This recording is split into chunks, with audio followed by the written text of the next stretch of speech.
Hi, my name is Mike Sloan, and I'm not afraid to show my face on YouTube like a lot of other people are.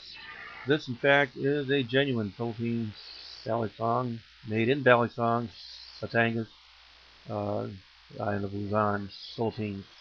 I know I brought this knife back from there by myself. Uh, Very nice 11-inch open, single edge, Balisong. Okay, they are available in double edge and bayonet also. Uh, this is not stag. This is horse bone that has been engraved, hammer chase engraved, to make it look like stag.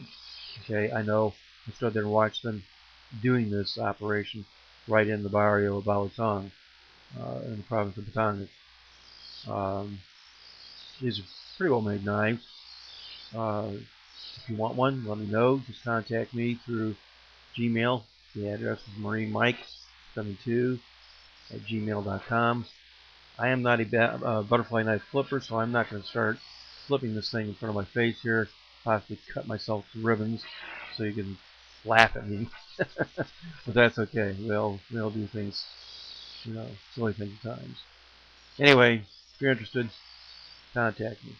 I have several available, different blade lengths, different handle lengths, uh, anywhere from about 5 inches open all the way up to 18 inches open and more. Talk to you later. Have a great day.